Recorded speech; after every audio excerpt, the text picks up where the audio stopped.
नमस्कार, अपना प्रदेश उत्तर प्रदेश उत्तराखंड देख रहे हैं आप। मैं हूं आपके साथ पूजा मोहन पांडे।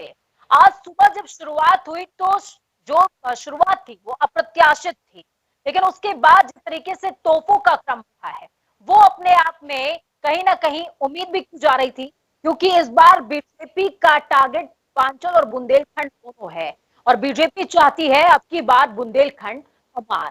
यूपी विधानसभा चुनाव से ऐन पहले एक बार फिर प्रधानमंत्री नरेंद्र मोदी वीरभूमि महोबा पहुंचे हैं। पुलिस लाइन ग्राउंड में जनसभा पंडाल में प्रधानमंत्री का आगमन होते ही मोदी योगी जिंदाबाद के नारों से पूरा माहौल गुंजायमान नजर आया। कार्यकर्ताओं ने मोदी मोदी का उद्बोधन करते हुए पुलिस लाइन ग्राउंड में जनसभा पंडाल में प्रधानमंत्री का आगमन होते ही मोदी योगी जिंदाबाद के नारों से पूरा माहौल गुंजायमान नजर आया। कार्यकर्ताओं ने मोदी मोदी का उद्बोधन करते हुए स्वागत किया और भारत माता के जयकारे भी लगाए गए। मंच पर पहुंचने से पहले उन्होंने मुख्यमंत्री योगी आदित्यनाथ के साथ प्रदर्शनी का अवलोकन किया। मुख्यमंत्री ने आल्हा उदल की प्रतिमा भेंट करके और शॉल उड़ाकर प्रधानमंत्री का स्वागत किया है। जल शक्ति मंत्री डॉक्टर महेंद्र सिंह ने स्वागत भाषण से मंचासीन सभी अतिथियों का अभिनंदन किया। तो वहीं यहां से एक बार फिर बुंदेलखंड को साधने और 32 अरब 64 करोड़ 74 हजार रुपए लागत की परियोजना का लोकार्पण करते हुए तोहफा दिया गया है। अभिनंदन है, जिंदाबाद, जोरदार तालियों की गड़गड़ाहट से स्वागत करिए। तो आपको बता दें कि इसके बाद झांसी का रुख प्रधानमंत्री करेंगे। लगभग 5 बजे का समय सुनिश्चित हुआ है। झांसी में भी तमाम योजनाओं की सौगात मिलने वाली है। ग्राउंड जीरो का रुख करेंगे। हमारे साथ इजराइल कुरैशी जुड़े हुए हैं। इजराइल, क्या कुछ अपडेट है ग्राउंड जीरो से? जी, मैं बतला दूं आपको, आज प्रधानमंत्री नरेंद्र मोदी के द्वारा 3240 करोड़ की लागत से महोबा, बांदा, हमीरपुर और ललितपुर में संचालित 4 योजनाओं का लोकार्पण किया गया। इन योजनाओं से बुंदेलखंड के किसानों को होने वाली सिंचाई की समस्या से निजात तो मिलेगी ही, वहीं पीने का शुद्ध पानी भी उपलब्ध होगा। इजराइल हमारे साथ जुड़ने के लिए, अहम जानकारी साझा करने के लिए झांसी का रुख करते हैं, जहां प्रधानमंत्री अब से कुछ ही देर में पहुंचने वाले हैं और झांसी को भी मिलेगी सौगात और लगेगा सौगातों का अंबार भी। झांसी से हमारे साथ में जुड़े हुए हैं दीपक जौहरी। दीपक, क्या कुछ अपडेट है ग्राउंड जीरो से? आपके पीछे मैं मंच देख पा रही हूं, मंच पर तैयारियां पुख्ता हो चुकी हैं, कब तक प्रधानमंत्री पहुंच जाएंगे? कुछ ही देर में लगभग 5 बजे के समीप प्रधानमंत्री का झांसी में आगमन होगा और आपका कहना बिल्कुल सही है। सबसे ज्यादा जो बुंदेलखंड को साधने का प्रयास किया जा रहा है। बुंदेलखंड पूर्ण रूप से टारगेट पे है योगी जी के, मोदी जी के, और यहाँ पर 3425 करोड़ की परियोजनाओं का लोकार्पण होगा। और अदल पार्क है एक हमारे यहाँ, जिसको 14 करोड़ की लागत से बनाया गया है। उसमें ओपन जिम, 8000 पुस्तकों का संग्रह किया गया है, जहाँ पर लाइब्रेरी बनाई गई है और तमाम योजनाओं का यहाँ पर करेंगे मोदी जी। बिल्कुल, तमाम योजनाओं की सौगात तो देने वाले हैं। और झांसी आज बेहद खास इसलिए भी हो जाता है क्योंकि रानी लक्ष्मीबाई का जन्मोत्सव है और झांसी में जलसा कार्यक्रम पहले से ही चल रहा है और 8 सौगातों के साथ उसका समापन।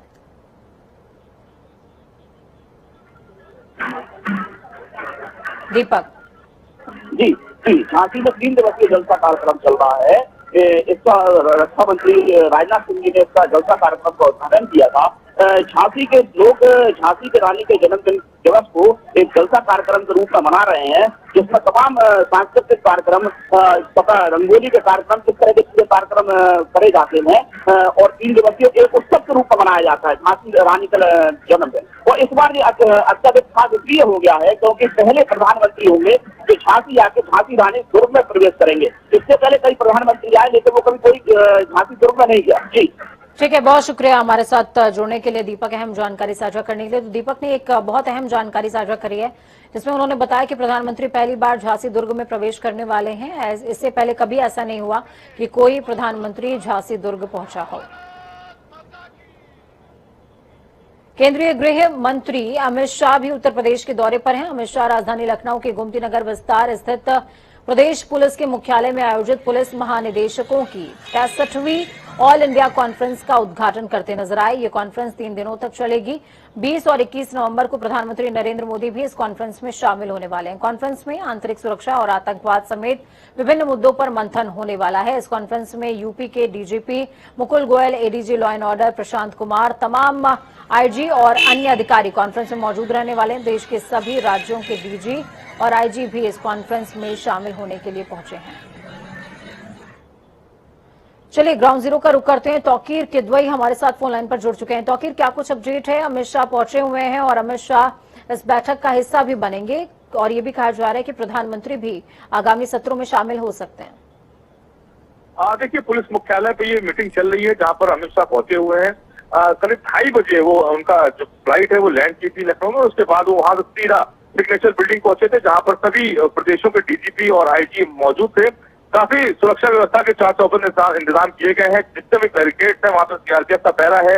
लोकल पुलिस है वो भी पूरी तरह से मुस्तैद नजर आ रही है और बताया जा रहा है कि सभी प्रदेशों के जो डीजीपी है वो वहां पहले से मौजूद है, जिनको सुरक्षा व्यवस्था को लेकर वो बातचीत करेंगे पूरे हिंदुस्तान में किस तरह की सुरक्षा व्यवस्था हो और किन चीजों की कमी रह गई है उनको कैसे जल्द से जल्द पूरा किया जाए, इसको लेकर वो फीडबैक भी लेंगे। तो कहीं ना कहीं काफी अहम मानी जा रही है, लेकिन संवेदनशील की बात करें तो काफी संवेदनशील मुद्दा है। इसलिए और बिल्कुल जिस तरीके से पिछले दिनों छापेमार कार्रवाई हुई है और तमाम तरीके की एक्टिविटीज देखने को मिली है सूबे में, बेहद खास हो जाता है ये जानना समझना भी कि किस तरीके से पूरी रणनीति आगामी तैयार की जाएगी। हाँ जी, बिल्कुल। इसको देखते हुए माना जा रहा है कि प्रदेश के अलग अलग प्रदेशों में चुनाव भी है, क्योंकि पंजाब में चुनाव है, गोवा है, मणिपुर है, उत्तराखंड है, उत्तर प्रदेश काफी अहम है। तो जाहिर सी बात है इन 5 राज्यों को लेकर भी उनको वहां के डीजीपी से भी बातचीत की जाएगी कि कैसे सुरक्षा व्यवस्था रहेगी, किन मुद्दों में और सक्रियता बरतने की जरूरत है। तो कई ऐसे मुद्दे हैं जिस पर बातचीत होनी है, लेकिन संवेदनशीलता की बात करें तो ऐसी मीटिंग कहीं भी हुई है इससे पहले अलग अलग प्रदेशों में, तो वहां पर रोक रहती है, आम आदमी की जाने की रोक रहती है, मीडिया भी पूरी तरह से रोक रहती है कि किसी भी तरह की खबरों को ना छापा जाए, क्योंकि ये पूरा प्रोग्राम आईबी के द्वारा ऑर्गेनाइज किया जाता है और इसीलिए यहाँ पर भी पूरी तरह से मीडिया पर भी रोक है, किसी तरह की खबर चलाने पर भी रोक है। शुक्रिया तौकीर हमारे साथ जुड़ने के लिए, अहम जानकारी साझा करने के लिए। तो 56वें डीजीपी सम्मेलन में शामिल हुए हैं गृह मंत्री। 3 दिनों तक डीजीपी सम्मेलन चलने वाला है। कल प्रधानमंत्री नरेंद्र मोदी भी इसमें हिस्सा लेने वाले हैं। सबसे बड़ी बात यह है कि सूबे में जिस तरीके से पिछले दिनों देखने को तमाम गतिविधियां मिली थी, एंटी टेरर एक्टिविटीज देखने को मिली थी और उसके अलावा धर्म परिवर्तन को लेकर के जिस तरीके से छापेमार कार्रवाई लगातार की जा रही है, दिल्ली समेत अन्य राज्यों से भी कनेक्शन यूपी में निकलकर सामने आ रहे हैं, स्लीपर सेल्स भी बहुत सारे पकड़े गए हैं। तो उसको देखते हुए ये बैठक बेहद खास और अहम हो जाती है। वामपंथी उग्रवाद समेत कई मुद्दों पर विस्तार से चर्चा होगी।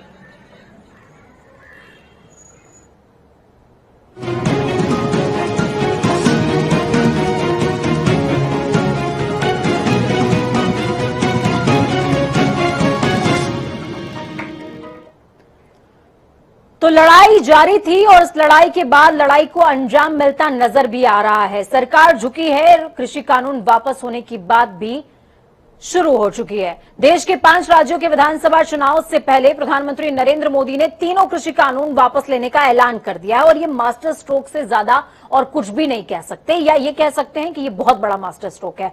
आज बुंदेलखंड रवाना होने से पहले पीएम मोदी ने एक तीर से कई निशाने साधे और जाटलैंड में विपक्ष की राजनीति को भी करारा झटका दिया। आखिर बीजेपी के कृषि कानूनों को वापस लेने के पीछे वजह क्या है? चुनाव है तो क्या ये बीजेपी का नया दाव है या फिर इसके पीछे कोई नया समीकरण बनता हुआ नजर आ रहा है? ये खास रिपोर्ट देखिए। एक बार फिर से देख लीजिए, इसमें कृषि कानूनों और इसके विरोध में चले किसान आंदोलन का इतिहास दर्ज हो गया है और अंत में आखिरकार किसान आंदोलन के आगे मोदी सरकार को झुकना पड़ा है। प्रधानमंत्री नरेंद्र मोदी ने आज सुबह कृषि कानून वापस लेने का ऐलान कर दिया। पीएम मोदी ने गुरु पर्व पर तीनों कृषि कानूनों को वापस लेने की घोषणा की।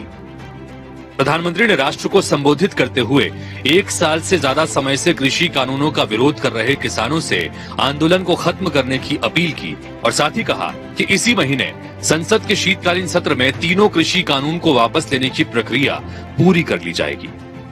आज मैं आपको, पूरे देश को, ये बताने आया हूं कि हमने 3 कृषि कानूनों को वापस लेने का, रिपील करने का निर्णय लिया है।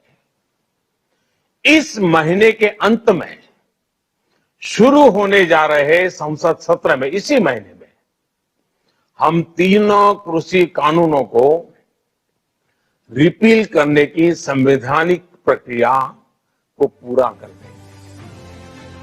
किसान नेता राकेश टिकैत के नेतृत्व में किसान तीनों कानून वापस लेने की मांग को लेकर लंबे समय से आंदोलन कर रहे थे। किसानों ने साफ कर दिया था कि उन्हें इस कानूनों की वापसी के अलावा कुछ भी मंजूर नहीं। केंद्र सरकार ने किसानों के आंदोलन को देखते हुए कानूनों में संशोधन की बात कही। 2 साल तक कानून सस्पेंड करने का भी आश्वासन दिया, लेकिन किसान आंदोलन खत्म करने को राजी नहीं हुए। डटे रहे कृषि कानूनों को रद्द करने की मांग पर, और किसानों के हट के आगे आखिरकार केंद्र सरकार को झुकना पड़ा। मांगनी पड़ी माफी पूरे देश के किसानों से। साथियों, मैं आज देशवासियों से क्षमा मांगते हुए सच्चे मन से और पवित्र हृदय से कहना चाहता हूं कि शायद हमारी तपस्या में ही कोई कमी रही होगी, जिसके कारण दिए के प्रकाश जैसा सत्य कुछ किसान भाइयों को हम समझा नहीं पाए। इस महीने के आखिर में शुरू होने जा रहे कृषि कानून को वापस लेने के कदम का उत्तर प्रदेश के मुख्यमंत्री योगी आदित्यनाथ ने स्वागत किया। महोबा रवाना होने से पहले सीएम योगी आदित्यनाथ ने कहा कि सरकार ने तीनों कृषि कानूनों को वापस लेकर किसानों से संवाद का काफी प्रयास किया, लेकिन किसी स्तर पर कमी होने के कारण जब बात बनती नजर नहीं आई तो प्रधानमंत्री ने बड़ा दिल दिखाया। मुख्यमंत्री योगी आदित्यनाथ ने कहा कि जब किसान संगठन तीनों कृषि कानून के विरोध में आए थे तब केंद्र सरकार ने हर स्तर पर संवाद का प्रयास किया। इस दौरान हो सकता है कि हमारे स्तर पर कोई कमी रह गई हो।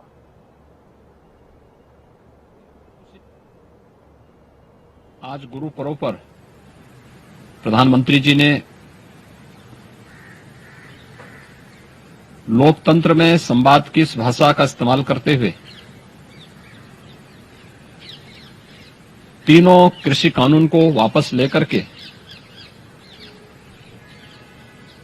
जो ऐतिहासिक कार्य किया है, मैं इसके लिए उनके इस कदम का हृदय से स्वागत और अभिनंदन करता हूं। यद्यपि शुरू से ही इस संबंध में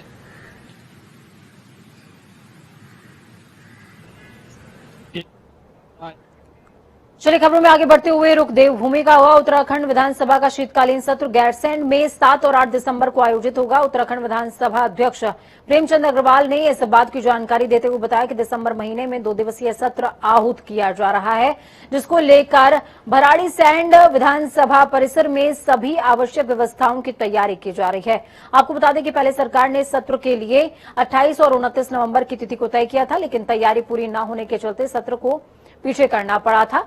ये भी आपको बता दें कि आगामी सत्र मौजूदा विधानसभा का अंतिम सत्र होने वाला है।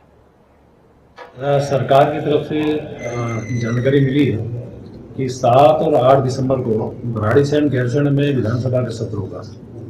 निश्चित रूप से हम लोग तो पहले से तैयार हैं और ये भी स्वाभाविक रूप से हम कह सकते हैं कि ठंडा भी होगा, लेकिन हम सारी व्यवस्थाएं करेंगे। हमने अपनी तैयारियां प्रारंभ कर दी हैं, क्योंकि एक बार ये सत्र थोड़ा पहले होने की संभावना लग रही थी, लेकिन हम तैयारी में जुटे हैं और निश्चित रूप से हम बहुत अच्छा ये सत्र, चूंकि ऐसा भी अनुमान है कि इस कार्यकाल का अंतिम सत्र भी हो सकता है, तो इस नाते हम तैयारियां भी अच्छी करेंगे और व्यवस्था भी अच्छी करेंगे। प्रधानमंत्री नरेंद्र मोदी ने तीनों कृषि कानूनों को वापसी का ऐलान किया तो किसानों में खुशी की लहर दौड़ गई। उन्होंने केंद्र सरकार का आभार जताया तो वहीं इसको लेकर राजनेताओं की प्रतिक्रियाएं भी सामने आने लगी। उत्तराखंड के पूर्व मुख्यमंत्री और कांग्रेस चुनाव संचालन अभियान समिति के अध्यक्ष हरीश रावत ने किसानों को बधाई दी और इसे लोकतंत्र की जीत बताया है। देर ही नहीं हुई, अंधेर भी हुआ है। आप ऐसा कानून बना रहे हैं जिस कानून को किसान कह रहा है ये हमको बर्बाद कर देगा, हमारे विरोध में है। सारा किसान एकजुट है, सारा प्रतिपक्ष एकजुट है, सारा प्रबुद्ध जनमानस एकजुट है, लेकिन आप हैं कहते हैं नहीं हमारी सोच सही है, बाकी तो सब गलत है। ये उस सोच की हार है। आप केंद्र सरकार के तीनों कृषि कानूनों को वापस लेने के बाद लगातार राजनीति में गर्माहट है। हरीश रावत के बयान के बाद अब आम आदमी पार्टी ने भी स्वर प्रबल कर दिए हैं। आम आदमी पार्टी के प्रदेश प्रवक्ता नवीन परिशाली ने कहा कि केंद्र सरकार ने बिना अध्ययन किए हुए तीनों कृषि कानूनों को किसानों पर थोपने का काम किया। साथ ही उन्होंने कहा केंद्र की तानाशाह सरकार ने उद्योगपतियों को फायदा पहुंचाने के लिए इन तीनों कृषि कानूनों को लागू किया था। कृषि तंत्र को समझे बिना उसका अध्ययन किए केंद्र की भारतीय जनता पार्टी की तानाशाह सरकार ने अपने चंद उद्योगपतियों को फायदा पहुंचाने के हिसाब से उद्देश्य से ये काले कानून भारतीय किसानों पर थोपे थे, जिसके कारण अखिल भारतीय स्तर पर एक बड़ा किसान आंदोलन हुआ।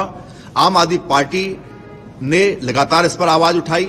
600 से ज्यादा किसानों को शहादत इसमें देनी पड़ी, किसानों पर अत्याचार हुआ, किसानों को अपमानित होना पड़ा और आम आदमी पार्टी ने भी लगातार सड़क से लेकर सदन तक इसके खिलाफ आवाज उठाई। अंततः भारतीय किसानों और आम आदमी पार्टी ने अपने अटूट संगठन का परिचय देते हुए केंद्र की तानाशाह सरकार को उसके अत्याचारी और दमनकारी नीतियों के खिलाफ झुकने पर विवश किया। पीएम मोदी ने तीनों कृषि कानूनों को वापस लेने का फैसला लिया, जिससे हरिद्वार क्षेत्र के किसानों ने भी तीनों कानून वापस लेने पर खुशी जाहिर की है। उत्तराखंड किसान मोर्चा के राष्ट्रीय अध्यक्ष चौधरी गुलशन रोड ने केंद्र सरकार के इस फैसले को किसानों की जीत बताया। आपको बता दें कि केंद्र सरकार की ओर से तीनों कृषि कानूनों को लागू किए जाने के बाद से ही पूरे देश भर में किसानों में रोष देखने को मिल रहा था।